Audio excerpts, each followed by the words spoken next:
gives his usual greeting, but when he gets to verse 4, he jumps right into the case of reminding Timothy of his faith.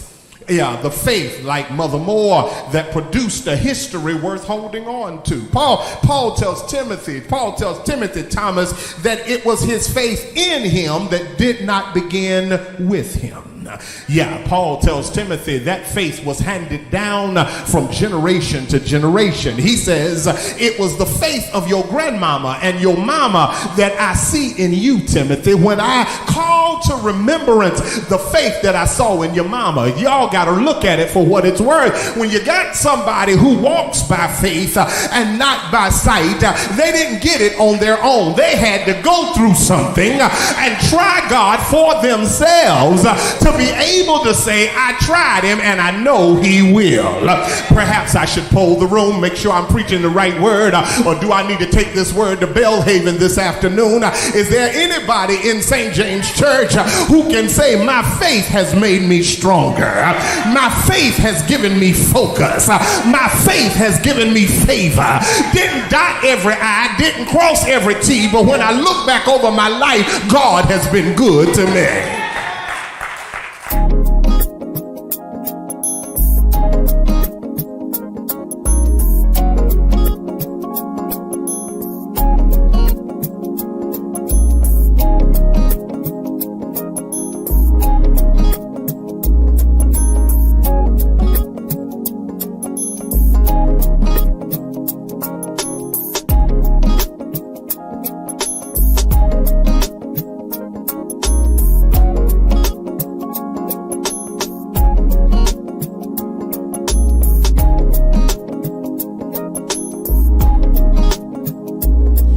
His lowest point, at the hardest times of life, the darkest moment of his story, Paul says, I am persuaded, I am convinced that the one I believe in is able to keep me.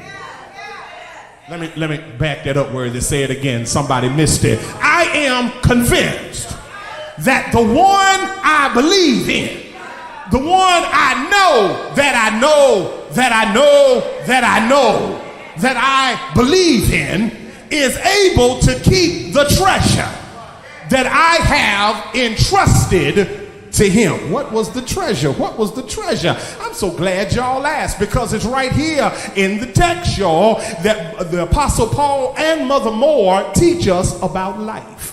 The answer is found right here in verse 12, y'all. The person you ask to take care of your possessions is somebody you know well enough that you trust them. After all, you're not so trifling with your money that you leave it with just anybody. Yeah, when it comes to the end of the road, when it comes to the end of the journey, you don't just leave your life in the hands of somebody who just gonna do anything. Can I talk to somebody here? You don't leave your life in the hands of folk with ulterior motives and hidden agendas. You don't trust folk who are not trustworthy. Y'all ain't talking. But Paul says, I know in whom I have believed. Come on, Paul, help me out. I know in who I believe. I met him on the Damascus road, and the man had every right to take me out because I was trying to kill him. But in the process of trying to kill him and his baby, he spared my life. I know in whom I have believed. I know that the one I believe in was the one that sent a man to meet me on Straight Street. I was blind. I had scales on my eyes. But after that man talked to me, the scales came off my eyes. I know in whom I have believed.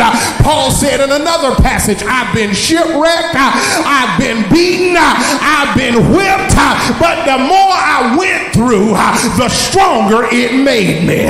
Come on, Mother Moore, talk to us. After 100 years, 7 months and 2 days, I gotta believe Mother Moore would be unsung, because she tells us through her life, out of all the things I've been through, God continues to take care of me through my ups, through my downs, through my ins, through my outs, through the rough spot, through the smooth spots, to the time when I didn't have nothing, to the time that I had more than enough. I have to thank him because I wish I had somebody here who can say in St. James Church, I am who I am because God took care of me. I've been through what I've been through because God took care of me.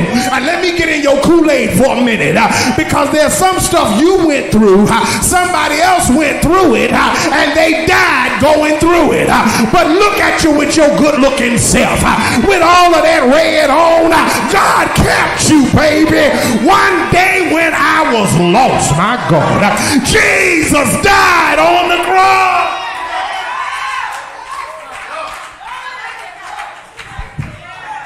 So after 100 years, 7 months, and 2 days, I believe Mother Moore is unsung for 3 reasons. It's right in this text. I'm going to drop them on you and I'm going to get out of here because I got to hit the road. Number one, what is the first point of the survivor's sermon from Mother Moore's life? I believe the first point of the survivor's sermon would simply be, I know him.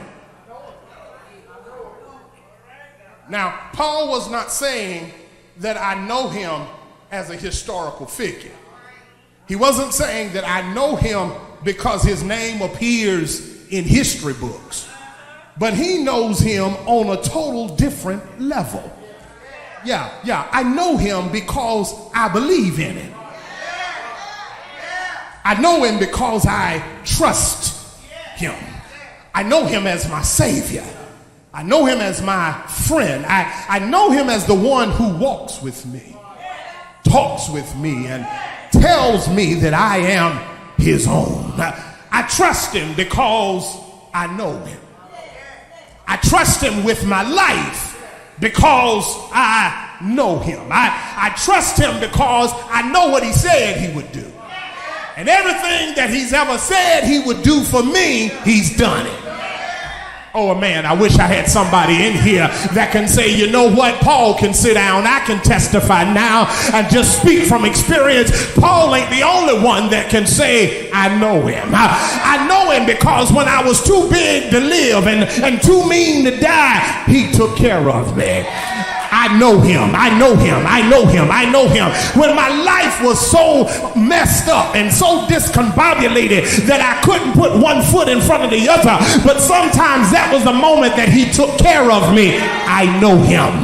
When things got too rough, when the going got too tough and the hills got too hard to climb, but somehow I'm still able to say I made it. Y'all ain't talking to me. Even though every February we sing it, God of our weary years, God of our silent tears, thou who has brought us all the way, thou who has by thy might led us into the light. It's more than a song for me. I can testify it was me because I know him. Is there anybody in the room this morning who can testify based on what I've been through and how good he's been to me and where he kept me? I know him. When I couldn't see how I was going to make it, but somehow he went exceeding and abundant above all that I could ask or think. My testimony is I know him. Man, I wish I had somebody who could look like Paul and look back over your life and remember some of the horrors you had to endure. Remember some of the terrible things you had to go through. Remember some of the mess you got yourself into. And he would have had every right to wipe you out. But instead of wiping you out, he brought you in. Somebody ought to holler, I know him.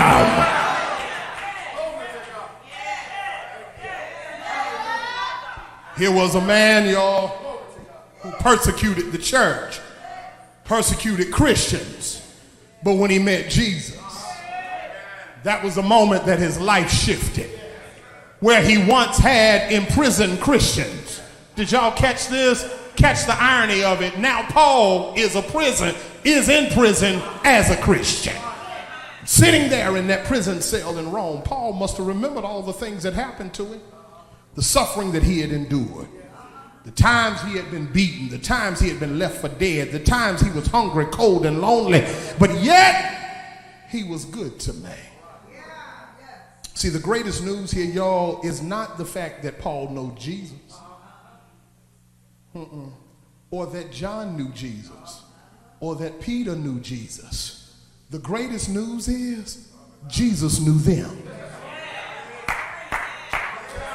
The peace of rejoicing is not found in the fact that you know Jesus.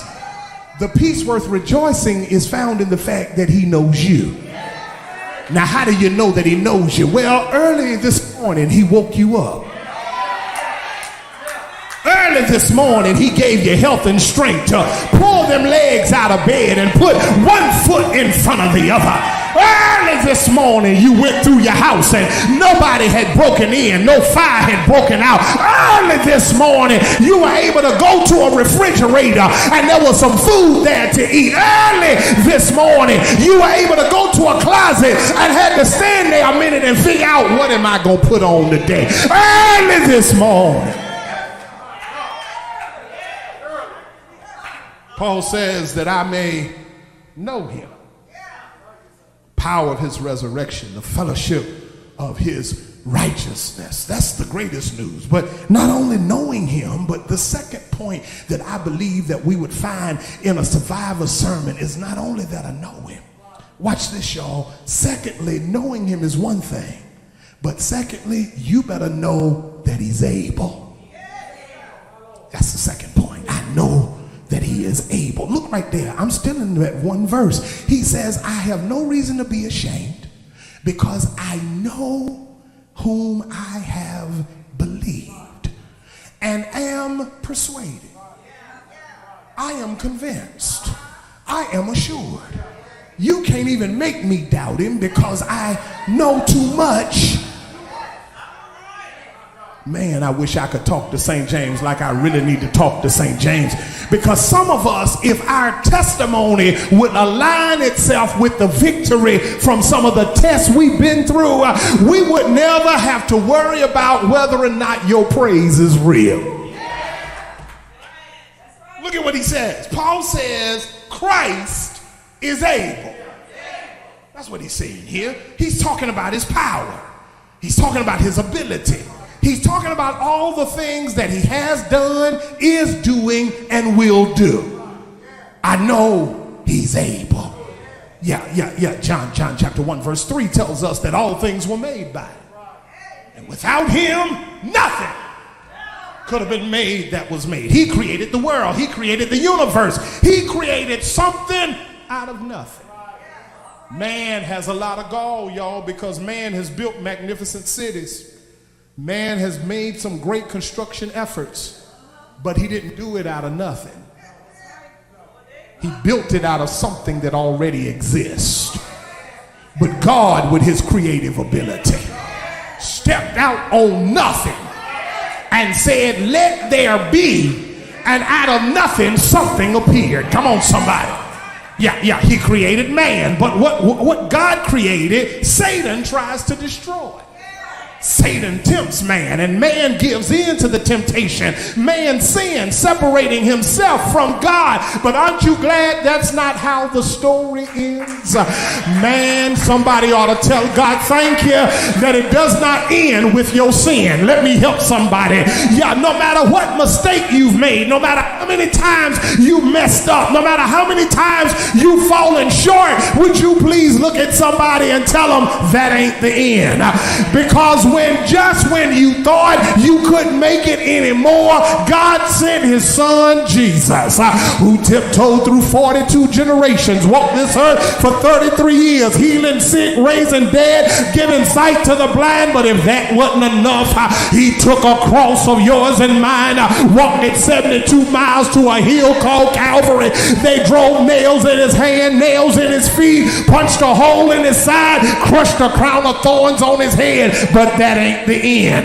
He died, y'all, till the sun refused to shine. He died till the moon dripped away in blood. He died until the ancestors got up and went into the holiest of holies and ripped the veil of the temple. But that ain't the end.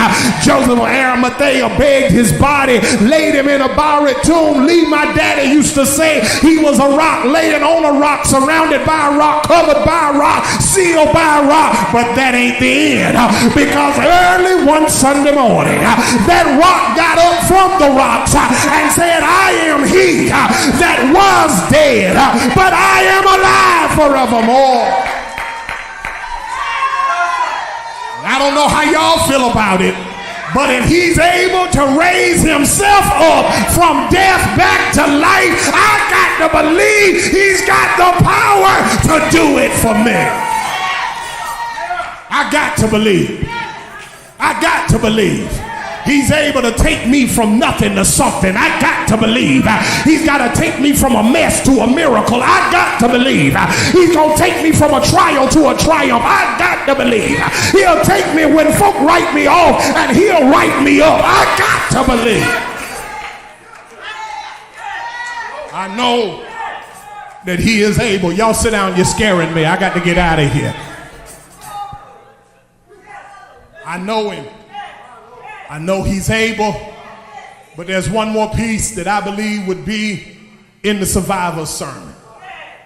I know in whom I have believed, and I'm persuaded that he is able to keep that which I have committed to him until that day. What's the final point of the survivor's sermon? The final point, first of all, I told you was I know him. Second thing I told you is that I know he's able. Well, third and finally, lest I keep us too long, finally, the final piece worth rejoicing over is knowing that I know he is a keeper. Paul says, what I have entrusted to him, he's able to keep it. Everything I've ever told him, he's able to keep it. I don't know how y'all feel about it, but may I be honest with y'all? I've told God a lot of secrets, but I've never heard them repeated. On the other hand,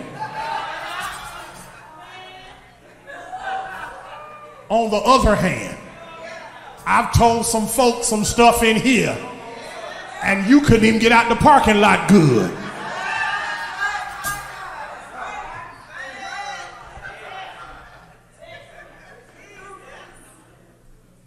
I love y'all.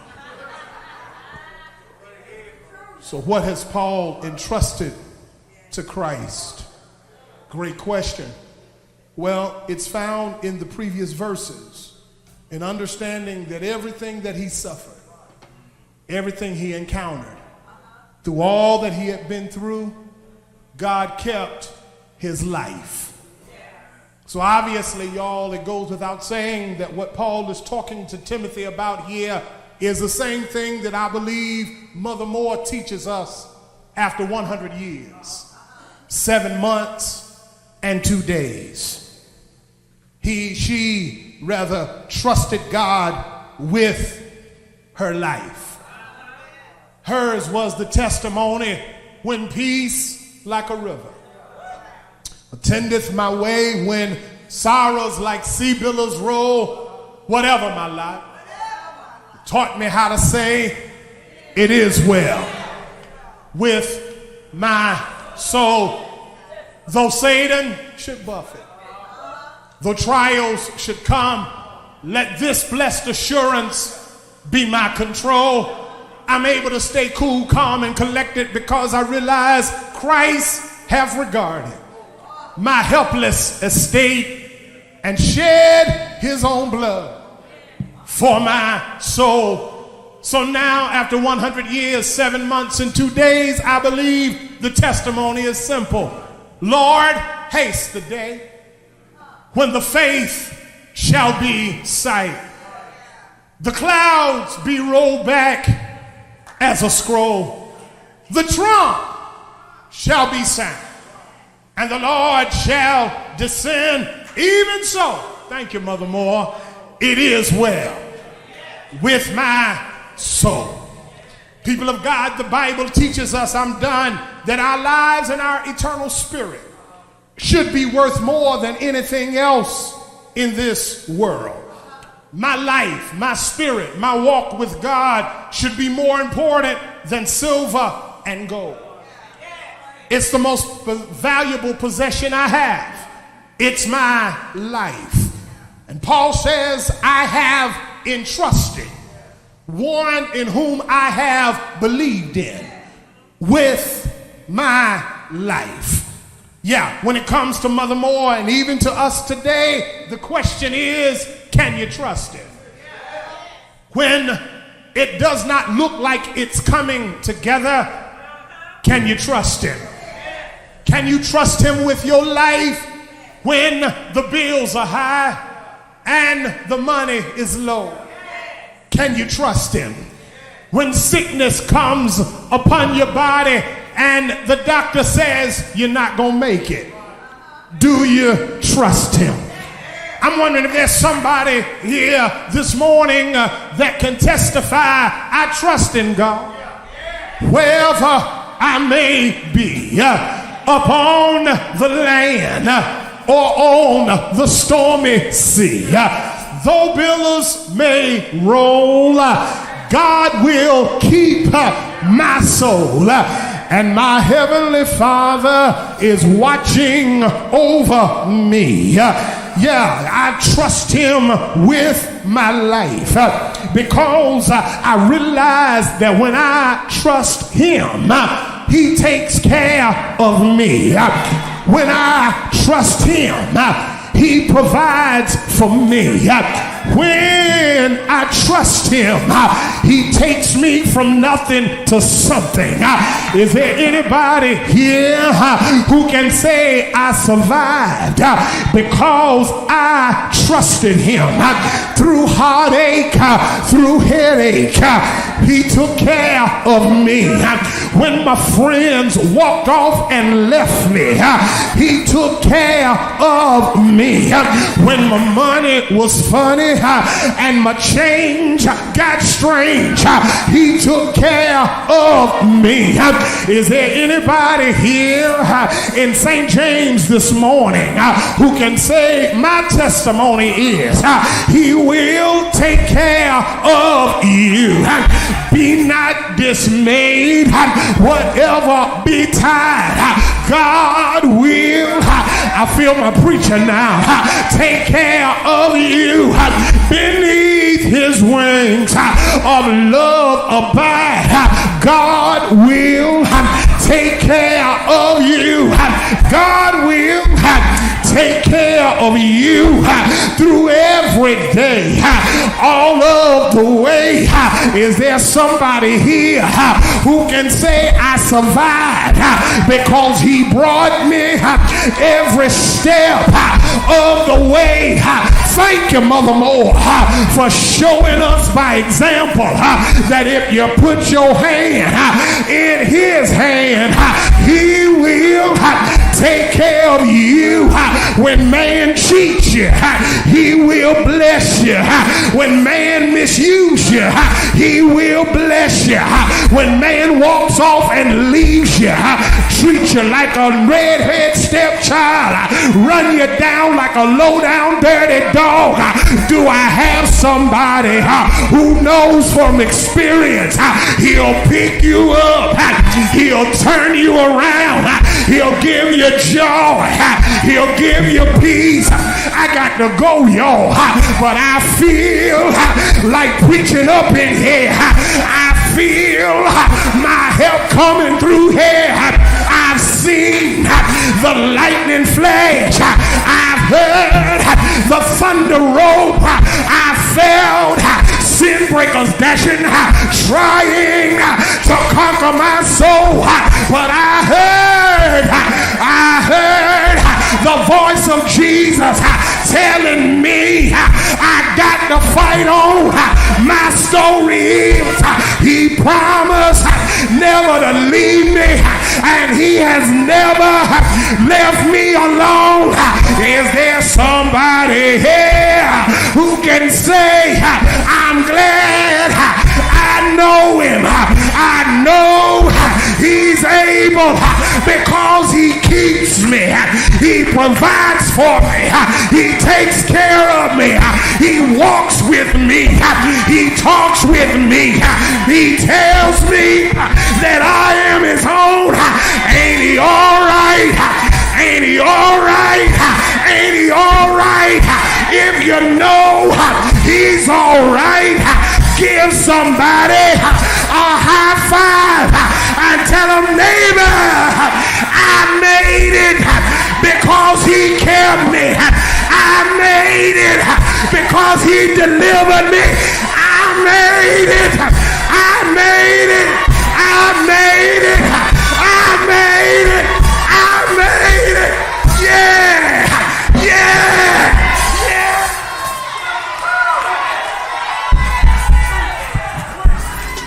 Well, my friends, we have come to the end of another Great Awakenings television broadcast. It's been my joy to share this last 30 minutes with you today, and I pray as always that what you have seen and heard has been a blessing, an uplift, an empowerment, and an encouragement to your life. Let me take this moment, of course, to invite you to join us right here at the place of Great Awakenings, the St. James Missionary Baptist Church.